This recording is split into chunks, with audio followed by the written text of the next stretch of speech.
Hello everyone, it's Andrew from GemTCG here, and for today's video, I'll be talking about a concept that many people may not be aware of, which is the fact that your pricing is not the only thing that people are looking at, and it's not the only thing that is leading to sales or no sales. And I will break that down throughout this video, and then I will also show you tips on how to rank your listings higher without just compromising on the price and trying to charge the lowest price available on eBay. And if you need more help starting and growing your eBay store, I have a Patreon with the link in the description. So many questions I get from the comments on my videos are that, or are they're saying that how can you make a sale if you're charging above what everyone else is on eBay? And then, like, why would people pay higher than asking price or higher than market price or just anything along the lines of that? Basically saying, why would people pay higher from you when they could buy it for cheaper from someone else? And it's a very valid question and it makes sense to ask that, but there's a lot more involved than just pricing when it comes to an item.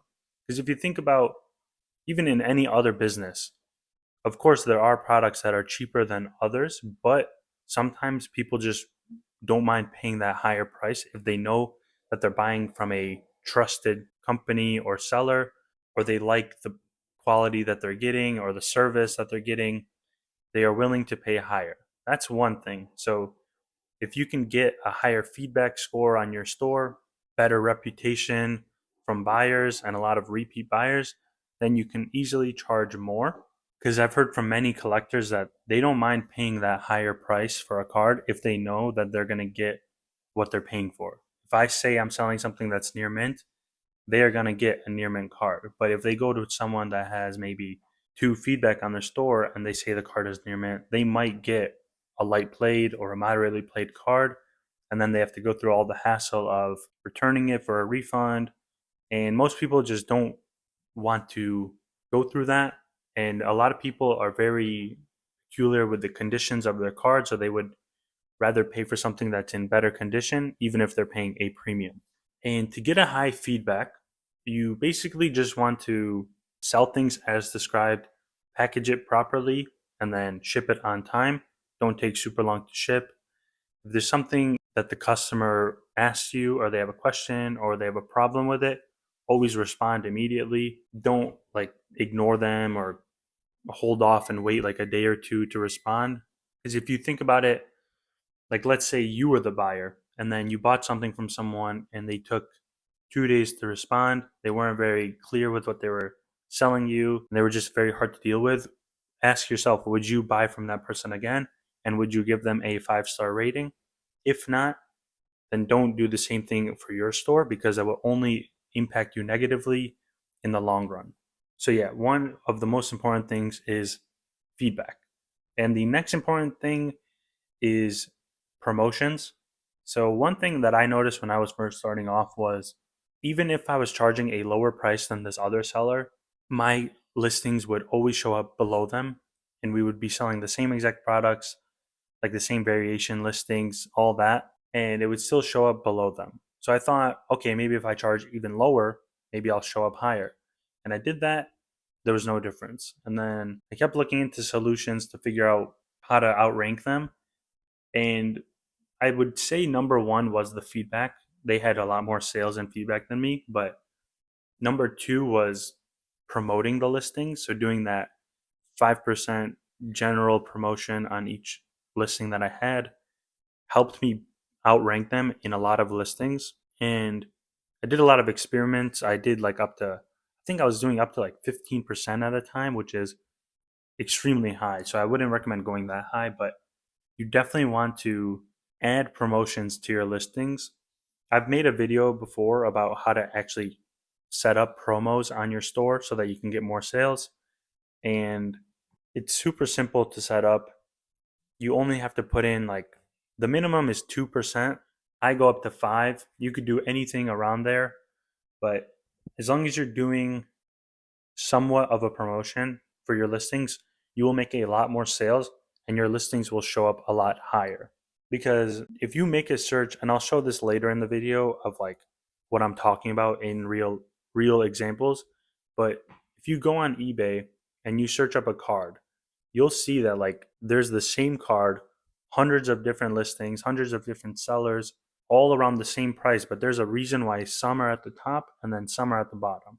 And this comes into the different factors that I'm talking about, and promotions is one of those. Because when you go on eBay, you'll notice that like the first four listings are sponsored, which means the promotion is showing those up at the top, which will let your listings be shown to more buyers and then lead to a lot more sales, because nobody, or like not a lot of people, are scrolling down, going to page two, page three. You have to think about it the same way as if it's like a Google page. You don't want to, like, if you have a business, you don't want your business to be shown at the second page. You want to be shown as high up as possible. And that comes into play with the promotions that I was talking about. And then another thing, which is the next topic, is your listing quality. So I will make a more detailed video about this in the future, but your listings should be almost as close to perfect as possible if you want to get like a lot of sales and a lot of views and attraction to your listings. Because if I'm buying on eBay and I see someone post like a blurry picture or a very dark picture, the title is like misspelled, bunch of stuff wrong with that, the only way that I would even consider buying from them is if it's like 50% below market price. But other than that, I would always stay away from those type of sellers, because if they're not putting in effort to the listing, then you could assume they won't put in effort to the shipping and the communication and all that stuff. So that's just how you have to think about it, like that. And just to like put it in short, to have a good listing, you want to have very clear pictures. You don't need to have like 10 pictures. I just do a front and back picture, that's it. But it's a clear picture because I use a scanner, and I'll link the scanner that I use in the description if you guys want to check that one out. But even if you have an iPhone and you just take or like not even an iPhone, any phone, and you just take pictures and upload it, that will be just as fine. But just make sure you're doing a dark background, very good lighting, and that's it for the pictures. And then for the listing, like the title, put all the information in there, put the name, the set, the number, condition, all of that. So that way, like, people know exactly what they're buying. And it also helps with your visibility on eBay if you have more information on the listings. And then you also have to fill out the item specifics. The description could be whatever. And that's pretty much it, like, to make it short, but make sure you're doing all of those for your listings. And next up, which is a little bit harder to control, and not everyone is at this level yet, but being a top rated seller definitely shows your listings a lot better than if you were a non top rated seller. This is because eBay just wants to promote better, or like better sellers in their eyes.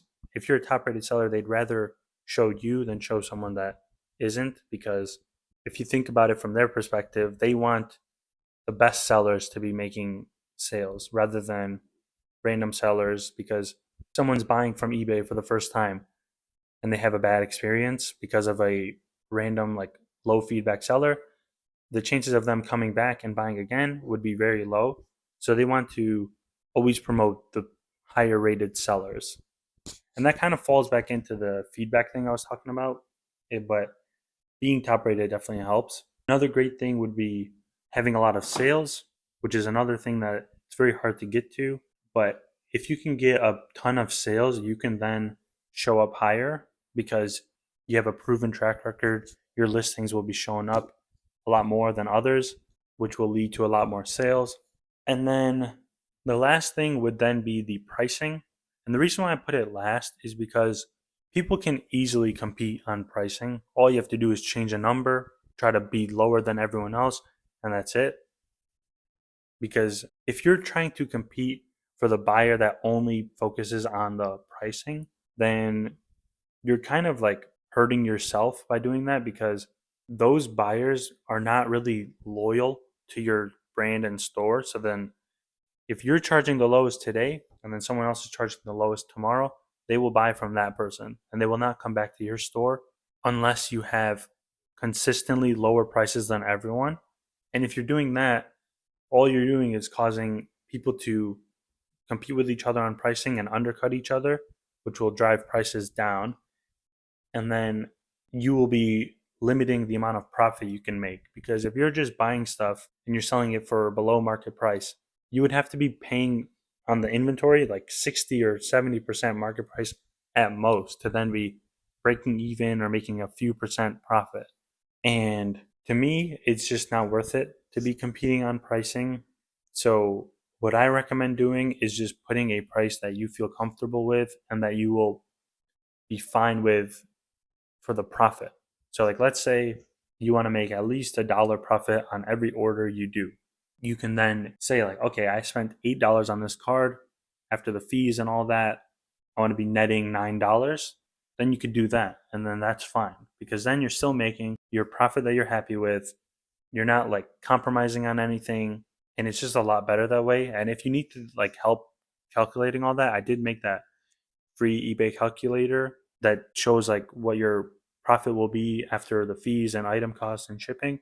So I will link that as well in the bio or in the description. So check that out if you're interested. And let me just show you guys a quick part on like what a good listing looks like and what I'm talking about in actual examples. Okay, so I went on an incognito tab because I don't want my listings to like show up higher or lower just because of that. So I want to see what would actually happen. So let's say we want to buy, off the top of my head, I thought of this card, the Galarian Berserker V Altar. So this is what people would typically search if they are looking to buy a card. They would type in the card they want, maybe the rarity, maybe they'll type in the number too. But let's just go with you have to think they'll type in the least amount of information possible to get to the listing that they want or the card that they want. So what you can see immediately is these sponsored things right here. And that's what I'm talking about with the promoting your listing with that 5% or 2%. This will get you to show up here. And if you're searching and then you see these four immediately, your eyes go to that, and that will lead to potentially a lot more sales. And in my examples, like in my experience, it does a lot. Like I get a ton of sales from these. So I would definitely recommend promoting. And then let's say they don't want graded, they'll do non graded. And then what you could see, so like immediately, I noticed it, so I'm a little bit biased, but what you see right here on these four listings, which one does your eye immediately go to? Because for me, it's this one, this like scanned image. There's a top rated badge right here. There's a coupon, a discount going on, all that. And then they even show like free returns, free delivery. And the reason why I say I'm biased is because this is my listing. So, but like, it just, the picture is very clear. The pricing, it's a lot higher than everyone else, but it's still showing up above them. And of course, it is because it's sponsored. But like, it's more clear when you're buying something and it's like you see the exact card and it looks like high quality. The title has everything, the name, the set, the number, rarity, near mint, all that. And I'm not even just saying that to like brag or whatever or sound better, but let's even look at like this one is a great one too. It has a card on the stand, dark background, name, set, number, alt art, Pokemon, like it has everything. And it's showing up second from the non sponsor, which is very good.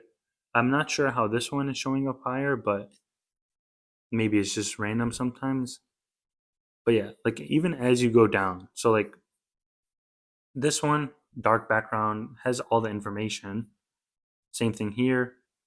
This one has like a bad lighting, like the glare on the picture. This one, the guy's holding the card in his hand. Don't do that. Like, don't hold the card in your hand for your pictures because it doesn't look very professional.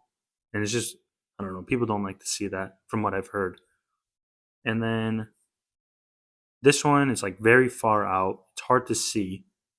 This one's Japanese. And this one, again, far out, hard to see. Same here. It's a little bit dark. This one's very dark and hard to see. This one's not even the same card. Far out. This is a good one. The title is a little bit like empty, but still a good picture. And it's just like as you scroll down, you kind of notice which ones look better than others and which ones are more professional than others.